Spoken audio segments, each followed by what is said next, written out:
ইসলামের ইতিহাস শুধু যুদ্ধ আর রাজ্যের গল্প নয়, এখানে এমন সত্য ঘটনা আছে যা আমাদের মনকে ছুঁয়ে যায়।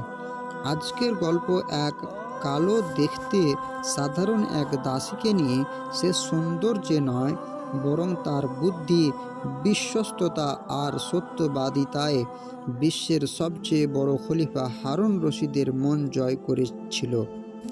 চলুন ফিরে যায় সেই সময়ে যখন এক দৃষ্টি, এক হুকুমার, এক পরীক্ষা ভালোবাসা ও বিশ্বস্ততার এক নতুন উদাহরণ তৈরি করেছিল। খলিফা হারুন রশিদের প্রাসাদে একদিন সব দাসীকে ডাকা হলো। ঘোষণা করা হলো, আজ তাদের মধ্যে দিরহাম ও দিনার মুদ্রা দেওয়া হবে। সব দাসী দ্রুত গিয়ে টাকা সংগ্রহ করতে লাগলো, কিন্তু সেই কালো দাসী এক কোণে দাঁড়িয়ে শুধু খলিফার মুখের দিকে তাকিয়ে রইল।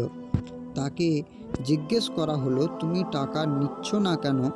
সে হেসে বলল, ওদের লক্ষ্য এই টাকা, কিন্তু আমার লক্ষ্য টাকার আসল মালিক। এই উত্তর শুনে খলিফা অবাক হয়ে গেলেন। তিনি সঙ্গে সঙ্গে তাকে নিজের কাছের লোকদের মধ্যে স্থান দিলেন। অন্য দেশের বাদশাহরা খবর পেল হারুন রশিদ নাকি এক সাধারণ কালো দাসীর প্রতি মুগ্ধ। তারা অবাক হলো, আবার তারা ঠাট্টা ও মজা করতে শুরু করলো। এই কথা খলিফার কানে পৌঁছালো। তিনি ভাবলেন যে সবাইকে দাসীর আসল যোগ্যতা দেখাতে হবে। তিনি সব বাদশাহকে দাওয়াত দিলেন। বিরাট এক আসর বসল। চারিপাশে আলো ও সুগন্ধি, কিন্তু পরিবেশ ছিল এক বিশেষ গম্ভীর্য। আসরের পর খলিফা সব দাসীকে ডাকলেন। প্রতিজনের হাতে একটি দামি রত্নখচিত পেয়ালা দেওয়া হলো। তারপর খলিফার গভীর কণ্ঠে আদেশ এলো, এখনই এই পেয়ালাগুলো ভেঙে ফেলো। সব দাসী অবাক হয়ে দাঁড়িয়ে রইল, কেউ ভাঙতে সাহস পেল না। কিন্তু সেই কালো দাসী এক পা এগিয়ে এসে দ্বিধা ছাড়াই পেয়ালাটি মাটিতে আছড়ে ভেঙে ফেলল।